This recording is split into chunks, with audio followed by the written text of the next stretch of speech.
Dans les autres là, c'est Colorado à l'eau, donc sur l'estimé de la part de progression à l'appareil français du Maroc. Donc, ça va présenter la preuve de la Croix-Rouge dans la réponse à Maroc, mais principalement la mise en place de types d'exemples qui a quand même appuyé dans la mise en place opérationnelle de cette réponse. J'essaie de présenter de l'ordinateur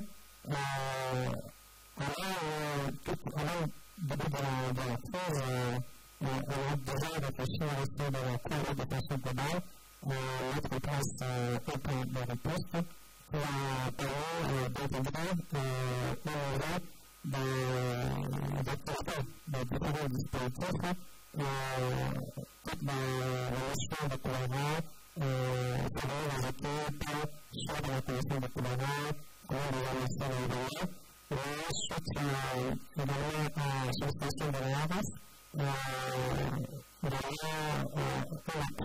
de la Croix-Rouge sur l'appui à la réponse par les impressions de la RS, on est passé à la mise en place d'une équipe dédiée cohérente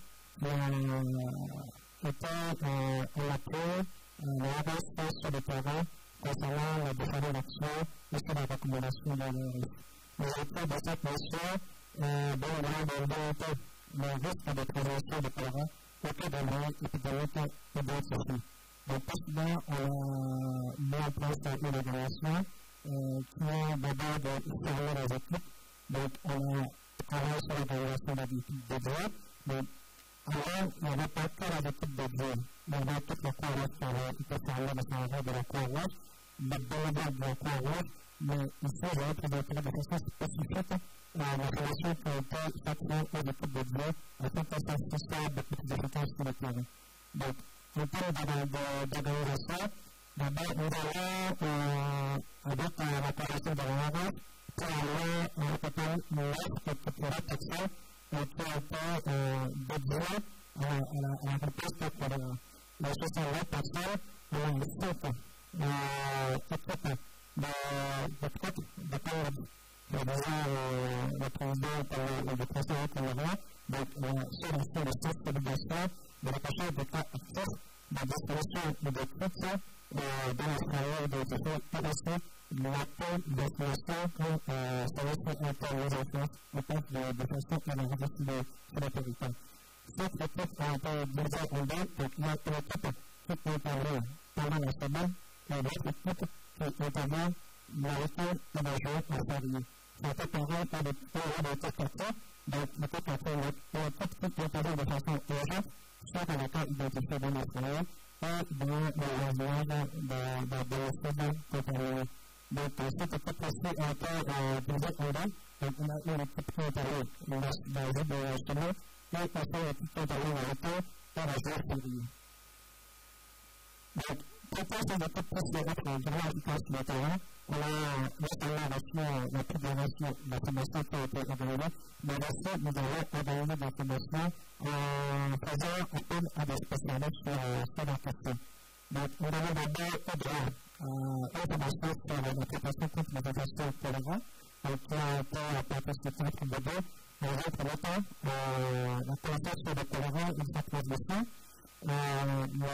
l'application des équipes par le temps des équipements de protection, et aussi les bonnes pratiques à adopter sur le terrain, et ensuite les mesures adoptées aussi de la communauté par des annonces, des relais qui sont portés sur les liens, et poursuivre le chemin de communication interne et la remontée des informations auprès de l'ARS.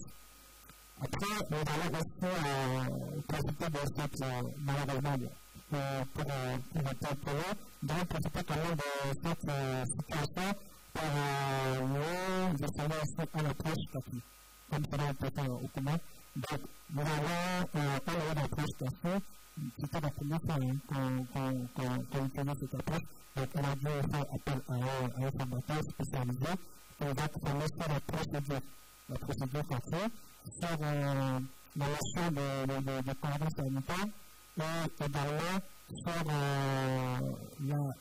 l'évaluation de cette approche quartier. Donc, cette concerne la procédure opérationnelle standardisée, je vais très vite, je vais ramasser de façon sur 4 étapes. Donc, d'abord, il y a la transmission de l'information par l'ARS. Donc, c'est l'ARS qui nous permet des informations sur le diagnostic du cas, notamment le numéro, l'adresse, afin que les équipes puissent immédiatement se rendre sur le site. Ensuite, nous avons la préparation des équipes, donc le port des équipements de protection et aussi la préparation des solutions pour eux. Donc, des types de solutions, de concentration variées. De là, il est très important de quand même notifier qu'avant qu'on intègre le domicile de foyer, on explique la procédure, on explique pourquoi nous sommes là, et aussi on a le consentement de la famille. Sans le consentement, nous ne pouvons pas avancer au domicile de la personne. Dès que le consentement est acquis, on passe maintenant à l'intervention. Et ensuite, après l'intervention, on met à disposition. L'idée, c'est que l'action mise en place soit poursuivie par les personnes qui se retrouvent dans ce domicile.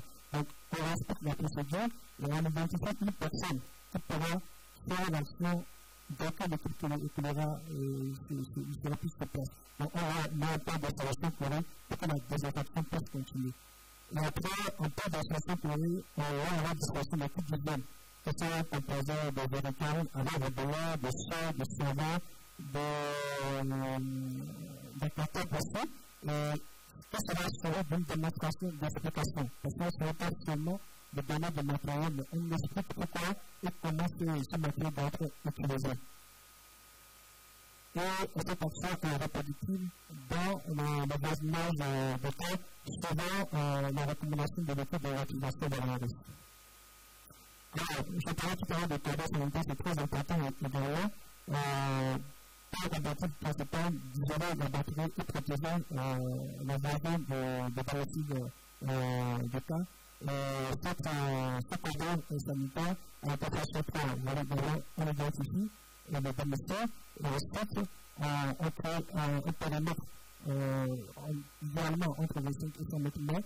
Tout cela en fonction de la capacité de nos équipes, parce qu'on a l'habitude dans l'équipe qui devrait intervenir sur cette action de désinfection. Sans oublier que l'équipe quartier est vraiment aussi en appui, parce que c'était des actions conjointes, donc il y a l'équipe de désinfection, mais l'équipe de sensibilisation qui sensibilise aussi dans le quartier. Et ensuite, on a toujours dans le cas du cohérence sanitaire, bien évidemment, on doit aller au-delà du périmètre où on doit rester dans un périmètre de question. Tout cela dépend des résultats de l'investigation qui a été menée par les équipes terrain de l'ARS. Et là, le point très important, très intéressant, c'est l'approche post-intervention monitoring qui a permis d'évaluer et de mettre la leçon apprise par rapport à cette action qui a été mise en place. Je n'ai pas vraiment faire au combat, mais ici, nous, on a essayé de le faire, même si ça a été un peu plus tard. Donc, on a, dans un premier temps, mis en place un formulaire qui reprend toutes les actions qu'on a essayé de mettre en place au sein de la domicile de cadre désinfectif. Donc, cette action a été faite uniquement dans le cas de domicile où on a mené des actions de désinfection. Et ensuite, l'idée, c'est de voir si cette domicile continue de mettre en place des actions. Est-ce que vous avez gardé des notions sur le choléra et quels sont les relais qui éventuellement relèvent au niveau de ce domicile-là. Et pour aller plus loin, vu qu'on a distribué des aquatables qui devraient leur permettre à nous d'avoir une eau de qualité meilleure par rapport à celle qui est utilisée au niveau des rivières, on faisait des tests avec les protesteurs au niveau des eaux de consommation dans les domiciles pour voir si l'eau qui est stockée, l'eau qui est utilisée, il y a-t-il toujours des chlores résiduels dans ces eaux-là. Et ensuite, on a performé sur la mise en place d'une base de données. Donc, le code qui permettait de transmettre au fur et à mesure des informations, d'avoir une base de données coordonnée qui nous permettra de traiter les données et d'avoir un résultat. Alors, quelques activités qu'on a fait comme réaliser sur le terrain. Dans un premier temps, on a deux types d'interventions. On a l'intervention quand il y a un cas de choléra. Donc, l'équipe quartier en coordination avec l'équipe traite en parallèle fait de la désinfection selon la procédure initialement définie. Donc, après, il y a une action de sensibilisation dans le quartier autour du domicile du cas qui constitue dans un premier temps à la recherche de cas actifs, l'appui à l'investigation terrain et aussi la distribution de titres autour du domicile du cas. Donc, l'équipe de sensibilisation continue les actions. Donc, même s'il n'y a pas de cas, il n'y en a pas à l'ARS, les actions de sensibilisation continuent. Et dans ce cas, on fait appel aux bénévoles qui ont été initialement formés, qui nous appuient également sur cette action de sensibilisation. Donc là, vous voyez, en absence de cas, les équipes ne restent pas au bureau, mais continuent toujours sur la recommandation de l'ARS. Il y a un planning qui est défini et il y a des actions de sensibilisation qui continuent au fil et à mesure. Et on a pu quand même, lors de ces actions, identifier quelques personnes qui faisaient des diarrhées, des fortes diarrhées, à qui on a donné des solutions en attendant d'appeler la justice.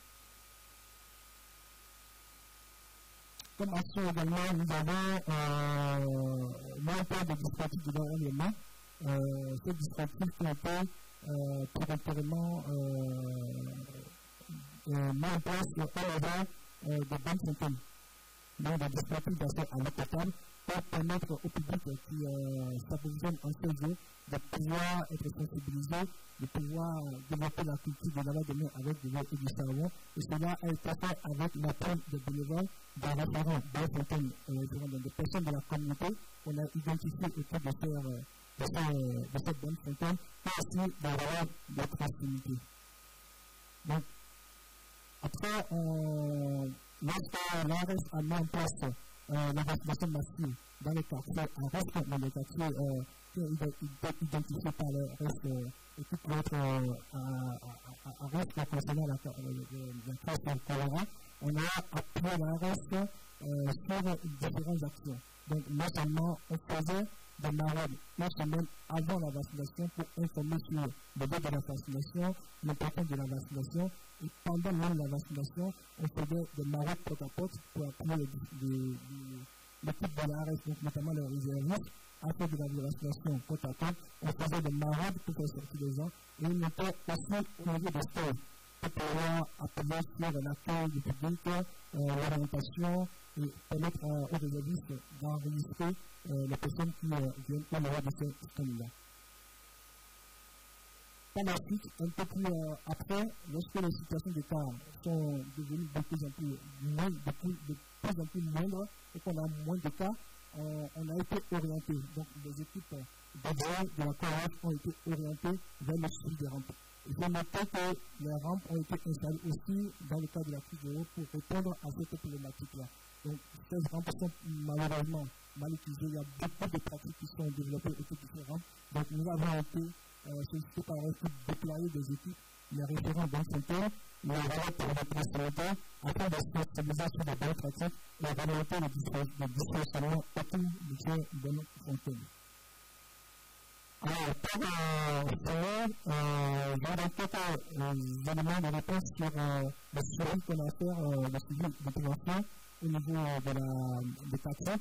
Donc, on s'est rendu compte que lorsqu'on est réparti sur le terrain, normalement, c'est de l'être entre 2 et 3 semaines après les interventions. On a fait un peu plus tard, 6 semaines après l'intervention. On s'est rendu compte qu'en 95% des foyers désinfectés ont consommé avant aussi des kits d'hygiène.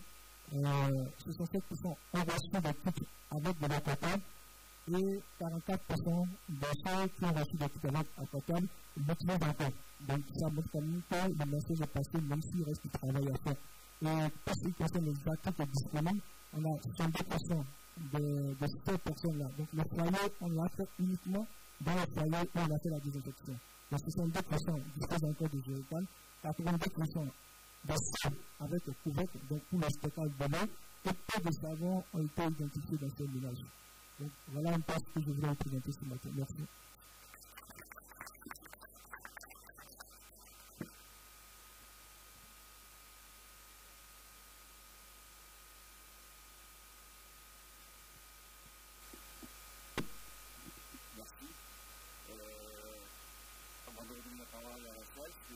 Pour vous dire avez eues par rapport à ces interventions, et bien nous, on l'a ressenti. Parce qu'à chaque fois qu'il y a un cluster qui est arrivé, on voyait bien un afflux massif de patients vers notre unité de choléra, mais à chaque fois il y a la presse locale qui va s'ajouter à tout niveau, et puis on va dire, ça va être une question d'une semaine, 10 jours, autant que les premiers cas contaminés, mais il y a eu grosse intervention au niveau des acteurs locaux, au niveau local, pour tout ce qui est fait, le travail qui est fait, et que ça va finir par cette stratégie qui a marché à chaque fois qu'il y a eu un PCR, et nous on l'a ressenti, donc ça a bien fonctionné, donc ça a marché. Merci. Et dans vos kits, au niveau eau chlorée, le 0,2% c'était pour les surfaces, et les 2% c'était l'élimination des déchets. La détection des endroits où il y a une détectation vomissement.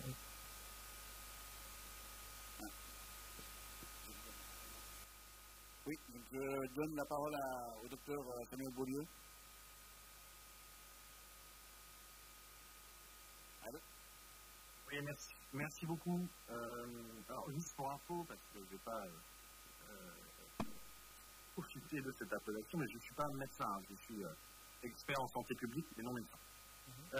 Et moi, j'avais une question. Alors, merci pour l'exposé de la réponse qui est bien fourni avec les acronymes. C'est d'ailleurs impressionnant de voir ce que deviennent les CAPI dans le monde aujourd'hui. Hein. C'est tout l'Est de l'Afrique qui en fait. Vu que ça débute en Haïti, c'est quand même impressionnant de voir ça en France. À mon sens, ce qui ressort aussi de Mayotte, de la réponse de Mayotte, mais peut-être je me trompe, c'est la vaccination telle qu'elle a été faite associée à cette réponse CAPI. Et donc de deux types, si je ne me trompe pas, donc avec un vaccin vivant atténué et le vaccin contre le mieux utilisé habituellement. La question c'est comment ça a été organisé en fait, parce qu'il n'y a pas encore de publication à ce sujet. Hein. Il y a MSF Epicentre qui va sortir dans très peu de temps. Elle a été faite dans le Nord Kivu, dans le Congo, il y a 2-3 ans maintenant.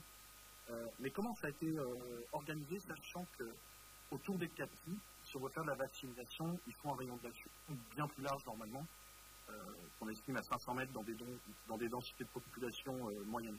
Donc, comment ça a été organisé et qu'est-ce que vous pensez de l'utilisation de cette technique de réponse à Mayotte? Merci. Okay, merci. Je pense.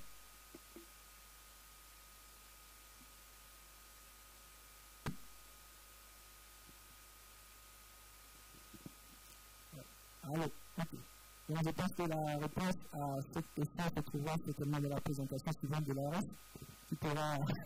Je ne dirai pas de bêtises, puisque je pense que l'ARS maîtrise mieux cette. C'est bon. Exactement.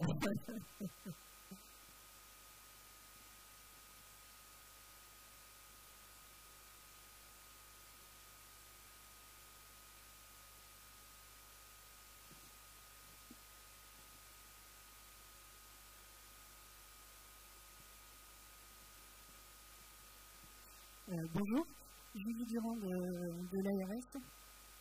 Bonjour à tous et merci pour les présentations. Ça fait du bien d'avoir un retour d'expérience à la fin de tout ce travail, après 6 mois engagés avec tous les acteurs. Samuel, bonjour. Donc on est parti sur un rayon de 50 mètres autour du foyer. Donc ça c'était la théorie. C'est exactement comme ça qu'on a fait au moins les 10 premiers cas. Et en fait, on s'est très vite rendu compte que le type d'habitat changeait énormément le rayon. Il y a certains quartiers où on a été beaucoup plus loin, 500 mètres, 1 km. Et puis, dans tous les habitats en dur où on avait de l'espace entre les maisons, et bien là, en fait, on ne désinfectait que le foyer. Et en fait, les relations entre voisinage sont beaucoup plus limitées dans ces quartiers-là, et finalement, on n'avait pas besoin d'étendre le cordon sanitaire. J'espère avoir répondu, Samuel. En revanche, on n'a pas relevé de données assez précises pour pouvoir publier sur le sujet. Pas à ce stade, en tout cas, c'est en cours.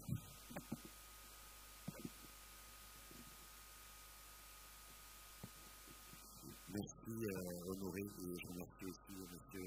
Ali Taïmali pour vos présentations très complémentaires. L'un comme l'autre, ce qui m'interroge, c'est comment ça s'est passé la relation entre ces équipes CREC-CACI et la population. Est-ce qu'ils étaient contents de voir des gens venir les soigner, ou au contraire c'était la terreur parce qu'ils étaient stigmatisés? Est-ce que, voilà, comment ça se passait? Est-ce qu'il y a eu une évolution? Est-ce qu'au début ils étaient méfiants et après ça s'est mieux passé? Voilà, tout ça, je me demande comment ça, sur le terrain ça se passait avec les gens. Merci de ta question. Effectivement, ça a été de façon évolutive. Au début,